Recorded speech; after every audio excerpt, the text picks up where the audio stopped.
Hola amigos, ¿cómo están? Bienvenidos a un nuevo checklist. Soy Erika Poveda y hoy traigo algo súper importante como checklist y es que vamos a descubrir la arquitectura de Guayaquil. Para eso cuento con una invitada de lujo, como todas las que traigo aquí en el programa. Así que le doy la bienvenida a la arquitecta Gigi San Andrés, quien es docente de la Universidad Católica de Santiago de Guayaquil. Gigi, bienvenida. Muchas gracias, Erika. Gracias a todos por ver este programa y muy interesada de contarles un poquito de los temas que yo manejo como docente y como arquitecta también.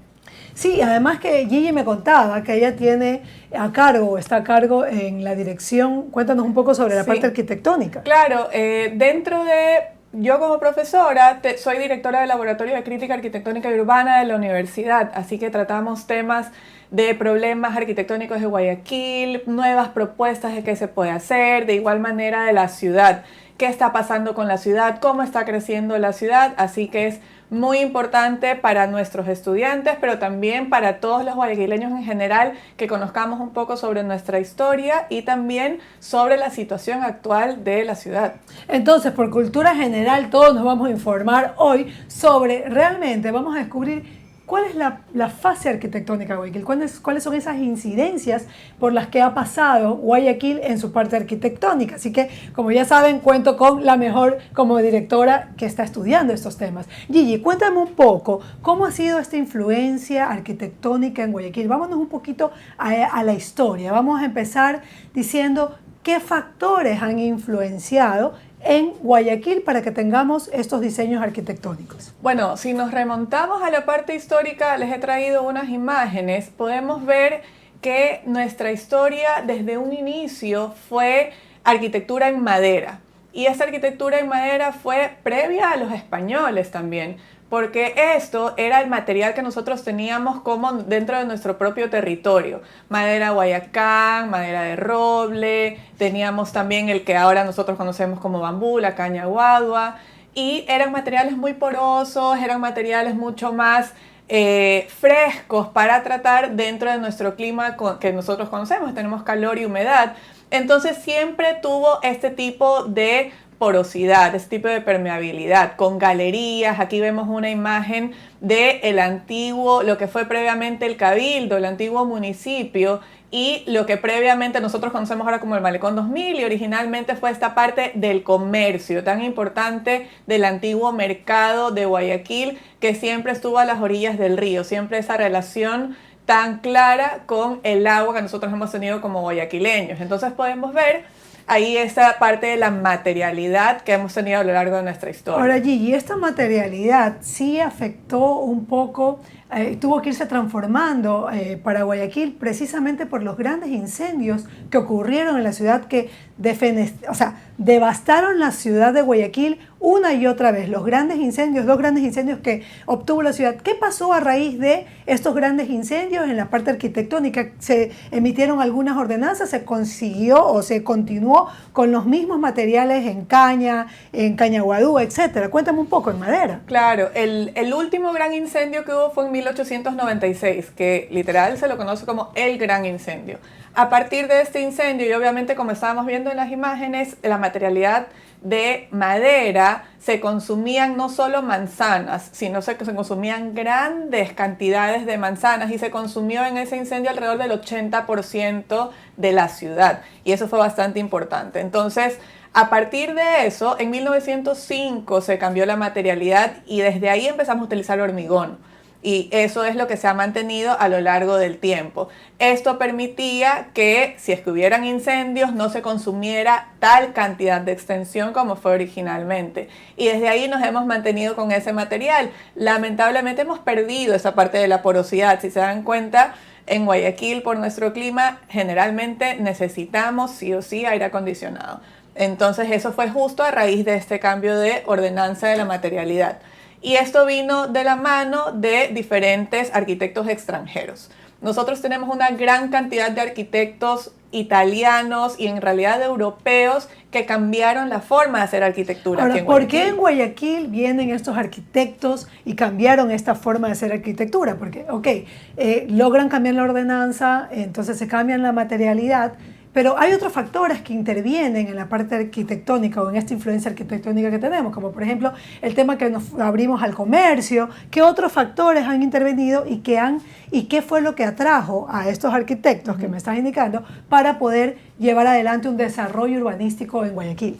Claro, uno de los primeros fue Francesco Macaferri, y que podemos ver en una de las imágenes uno de sus edificios, en donde se ve un gran cambio en la forma del lenguaje de cómo se hace arquitectura. La siguiente. Esa. Cómo se hace arquitectura, mantuvieron ciertas características como por ejemplo las galerías en la parte inferior, pero por ejemplo vemos ya muchos elementos europeos de los arcos, algo se mantiene todavía con las chazas, pero ellos definitivamente tienen una escuela distinta a los guayaquileños. Entonces ellos vinieron a partir, y justo la importancia del río en ese entonces, vinieron por el río, y Francesco Macaferri vino invitado porque ganó el concurso para la construcción del Palacio Municipal, que es el que nosotros conocemos ahora. A partir de eso vinieron varios otros arquitectos italianos y como les digo, también europeos, a cambiar esta forma de cómo se ve Guayaquil. Macaferri también fue el primer profesor de arquitectura de Guayaquil y el único. Él empezó en la Universidad Estatal y empezó con una pequeña clase de 9 estudiantes. Entonces la influencia es desde ahí, desde él. Europea. Europea. Entonces, por eso podemos mencionar algunos lugares que están en Guayaquil que tienen esta tendencia muy marcada de la parte europea. Claro, por ejemplo, como les decía, el Palacio Municipal, el Palacio del Gobierno, lo que nosotros ahora conocemos como la Biblioteca de las Artes, y más que todo hasta en las iglesias. En la iglesia, en la catedral, vemos un estilo neogótico, total europeo, y la iglesia que nosotros vemos ahora es de la década del 20 y está hecha totalmente con hormigón armado, pero con elementos como se los construye en piedra en Europa. Entonces, también podemos tener la iglesia de San Francisco, la iglesia de la Merced, todas con influencias europeas, pero con el material que nosotros estábamos usando acá, que era el hormigón armado. Ahora, estos lugares emblemáticos que tú nos has mencionado, que los que han venido a Guayaquil y de hecho son parte turística de Guayaquil, también han tenido que ir evolucionando porque ya no vemos construcciones de este tipo. ¿Qué pasó? ¿Cómo se han dado estos cambios y qué identidad tiene Guayaquil ahora, arquitectónicamente hablando? Bueno, eso es una pregunta cargada, compleja. Porque, sí, o sea, ¿por qué? Porque si bien nosotros, como veíamos en la imagen, vemos estas características mucho más clásicas europeas, conforme fue pasando el tiempo y alrededor de la década del 70, a partir del boom del banano y todas las migraciones que existieron internas como externas dentro de Guayaquil, nosotros tenemos un tipo de arquitectura que nosotros lo denominamos arquitectura moderna, que es ese tipo de arquitectura mucho más limpia, pura, ortogonal, líneas muy claras. Entonces, lo que se trató de hacer, y gracias a la comunicación, a la globalización, empezamos a hacer arquitectura tan distinta que eran edificios mucho más limpios. Entonces se empezó lamentablemente a copiar arquitectura que no era nuestra, no era, como he hablado desde el inicio, nuestro clima, nuestro contexto, nuestros materiales. Empezamos a copiar de lo de afuera y terminamos con una arquitectura que definitivamente no responde a ninguna de nuestras características como guayaquileños. Pero la buena noticia es que sí existen arquitectos que están intentando reinterpretar y regresar un poco a estas características, que me parece que es la última imagen que traje, que es, por ejemplo, este es un proyecto de una vivienda de la arquitecta María Isabel Fuentes, en donde se puede ver cómo ella intenta regresar hacia un tipo de arquitectura que nosotros lo conocemos como típico guayaquileño, que es, por ejemplo, algo que podríamos ver hasta en el Cerro Santa Ana, que nosotros podemos ver las chazas, esa porosidad, los balcones de los que eran tan característicos en Guayaquil. Entonces sí existe esa preocupación por regresar a ese inicio nuestro, a regresar a lo propio, Porque al final la identidad de Guayaquil es eso, un poco la mezcla de muchas cosas que hemos tenido de europeos, de los españoles cuando nos conquistaron, nuestros propios a partir de nuestro contexto, y como guayaquileños nosotros somos responsables de poder representar eso dentro de nuestra arquitectura. Ahora, tú como docente en las aulas con tus estudiantes de arquitectura, ¿cuál es la visión que se está planteando dentro de aula para estos nuevos arquitectos? Nosotros lo que estamos haciendo es tratar de primero concientizar a los estudiantes, y que a partir de ellos, yo siempre digo que yo establezco y yo siembro una semilla en el aula, y ellos son responsables de ir regando esta pequeña semilla hasta poder crecer. Yo entiendo, y ellos también salen de mis clases entendiendo que ellos son los responsables de cambiar la arquitectura. Ellos son los responsables de, a partir de la concientización y la reflexión de qué es lo que está pasando en Guayaquil, saber qué es lo que de verdad debemos de hacer, qué es lo que podemos hacer, qué es lo que se debería de hacer, a partir de saber cuáles son estos problemas tan claves que hemos visto. Bien, bueno, quiero mandarlos ahorita a un corte, lamentablemente, pero volvemos enseguida con más de este checklist que tiene que ver con descubrir la parte arquitectónica de Guayaquil. Lo estamos haciendo, este checklist, con la arquitecta Gigi San Andrés. Volvemos en un rato.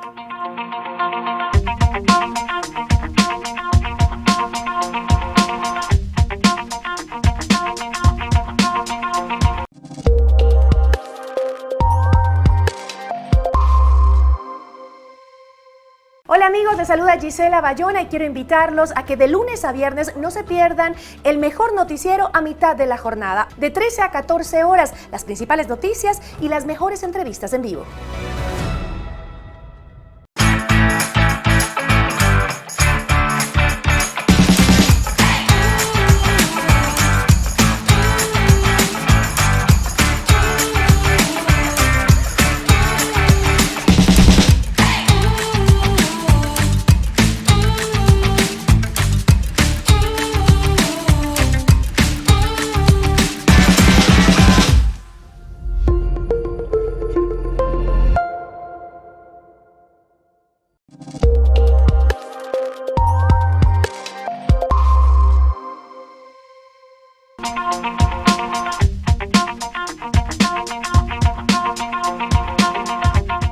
Volvemos, amigos, ya estamos aquí de vuelta en nuestro checklist. Nuestro checklist, para los que se están conectando recién, tiene relación con ir descubriendo la arquitectura de Guayaquil. Para eso me acompaña la arquitecta Gigi San Andrés, docente de la Universidad Católica, con quien estamos abordando este tema.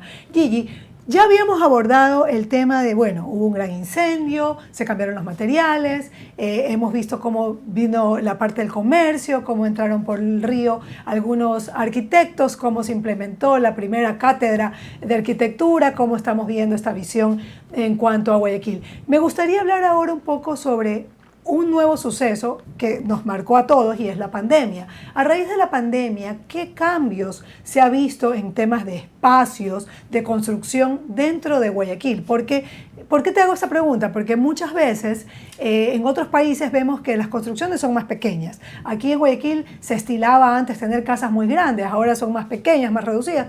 Hay un sinnúmero de factores por los que se están desarrollando así, pero sin embargo quiero un poco marcar esta diferencia a raíz de la pandemia. ¿Cómo ha sido esta evolución en el ámbito arquitectónico? Sí, bueno, a partir de la pandemia, uno de los grandes problemas que nos dimos cuenta es el espacio interior que tenemos en las viviendas. No es suficiente este espacio, ¿pero por qué? Porque estábamos acostumbrados a que el espacio público de Guayaquil y cómo está diseñada la ciudad no es de una manera adecuada. De repente el enemigo empezó a hacer el espacio exterior, y lo que empezamos a hacer es llenarnos de esta carcasa que es nuestra propia casa. Entonces, al ser nuestra casa, este espacio seguro, que también la parte de la seguridad de nuestra Ahora ciudad. También hay que sumarle la inseguridad que estamos viviendo en la ciudad. Exacto, entonces eso requiere, y tenemos una necesidad de establecer un espacio al interior de nuestras casas en donde yo pueda satisfacer todas las necesidades, en donde pueda estudiar, trabajar. Hacer oficina. Exacto, que eso fue lo que nos pasó en la pandemia. Jugar con los bebés. Exacto, espacios de juego, espacios de entretenimiento, espacios al aire libre, personas que vivimos en departamentos en altura y no tenemos un espacio donde salir a tomar sol, que era algo tan importante que nos dijeron en la pandemia. Entonces, al pasar esto, el cambio de escala de espacios en el interior de las viviendas empieza a cambiar y empieza a ser aún más grande y se empiezan a añadir espacios también. Estos espacios de juego, espacios que sean solo de oficina, espacios de aseo.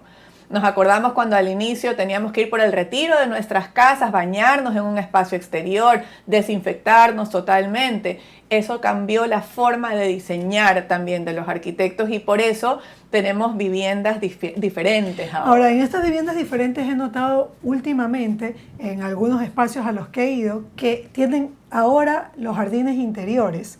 Dentro de la misma casa, sala, está el jardín interior sin un techo precisamente por estos espacios al aire libre, que los están incorporando dentro de sus propias salas o cocinas. Y eso coincidentemente tiene que ver con la historia. Porque ¿qué pasa? En estas viviendas originales nosotros teníamos patios interiores. ¿Y por qué teníamos patios interiores? Porque las viviendas eran adosadas, así que la forma de ventilar y tener asolamiento natural era en estos patios. Entonces estamos regresando y estamos una vez más retomando la historia y es un poco gracioso. Ese llamado en ese que quieres hacer. Exacto, que es necesario revisar qué es lo que hemos hecho en el pasado porque estamos regresando a eso, estamos regresando a materiales que sean más frescos, estamos regresando a la sustentabilidad, a que de verdad, si es que yo sigo construyendo en hormigón, estoy afectando mucho a la capa de ozono, estoy afectando a mi propio planeta. Al mismo tiempo, puedo utilizar materiales ahora que se puedan reproducir más rápido, como la caña. Ahora, tú hablas de estos materiales, que de hecho la caña se ve súper elegante cuando la pones, da un toque rústico, un toque de elegancia también, pero ¿qué tan caros son estos materiales en comparación a otros? Porque también, lamentablemente, tenemos que ver la economía que está viviendo nuestro país y también la inversión que se tiene que hacer cuando estás en un proyecto arquitectónico. ¿Qué tan caro o qué tan distante está un material de otro? La única diferencia en este momento es el conocimiento de la técnica. Nada más, porque se estila y se acostumbra construir en hormigón y es lo que se conoce. Pero existen ya diferentes formas de construir. De hecho, desde la academia, nosotros tenemos también en la universidad un laboratorio que es el laboratorio de ecomateriales, que solo se ha mantenido en la investigación de caña. Y ese material se ha hecho a partir de diferentes paneles que son hasta resistentes al fuego. Entonces ya no tenemos los problemas que teníamos previamente de que se iba a incendiar solo porque era de madera. Entonces existen diferentes posibilidades ahora y materiales que son mucho más durables. Ahora, la pregunta es ¿hacia dónde crece Guayaquil? Ya no puede crecer en extensión porque ya estamos conectados con el Gran Guayaquil, Daule, San Borondón. Entonces, ¿hacia dónde crece Guayaquil? ¿Va a tener que crecer hacia arriba? ¿Va a tener que crecer o no crece? Dime más o menos cómo está proyectada esta parte en la arquitectura.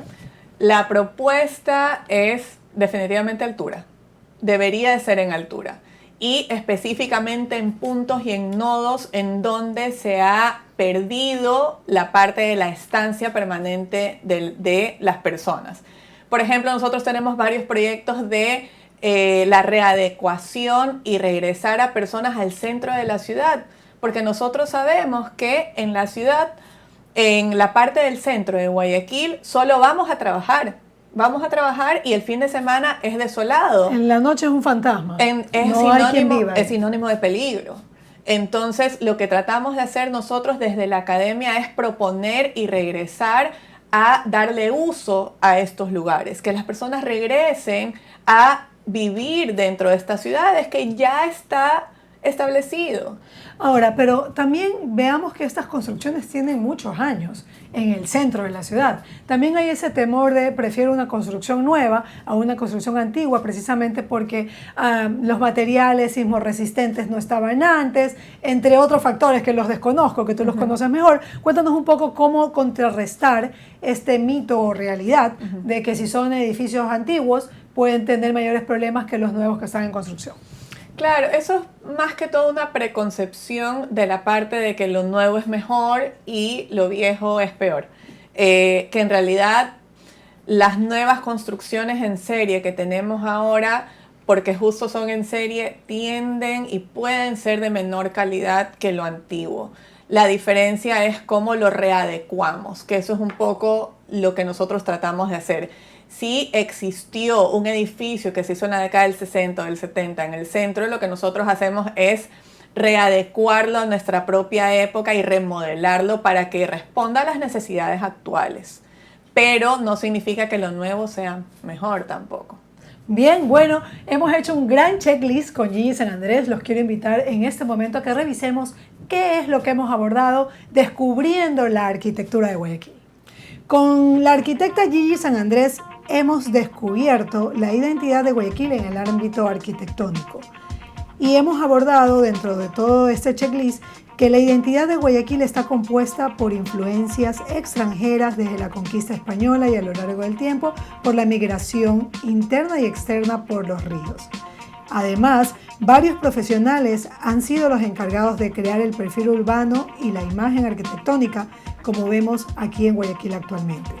La forma de diseñar la ciudad y la arquitectura ha cambiado a lo largo del tiempo en la ciudad, llegando a un mestizaje y a un equilibrio entre algunas características propias de nuestra cultura y otras de sistemas constructivos extranjeros. Y como última recomendación es que debemos de concienciar y tener claro que nuestro pasado, debemos de tenerlo claro para poder trabajar en una situación actual y proponer una arquitectura coherente con nuestra realidad. Gigi, quiero agradecerte muchísimo por habernos acompañado a hacer este checklist y quiero que des un último mensaje a todos los que nos están viendo. Sí, muchísimas gracias también por la invitación y poder compartir un poco de lo que yo hago y compartir también un poco de mi propia forma de pensar. Quisiera invitarlos un poco a que cuando salgamos de nuestra ciudad, a nuestra ciudad, que veamos qué es lo que nos rodea, veamos los espacios donde nos sentimos bien, los espacios donde no me siento tan bien, porque esa parte de esa reflexión es un poco lo que nos va a hacernos dar cuenta de qué es lo que está bien y qué es lo que está mal en nuestra ciudad. No solo para mis estudiantes de arquitectura, sino también para nosotros como guayaquileños y tener esa visión de qué es lo que yo estoy haciendo por mi ciudad. Un poco esta visión mía desde el pasado es un poco lo que marca mi forma de pensar. Así que los invito también a que revisemos nuestro pasado para saber qué es lo que tenemos que hacer en el futuro.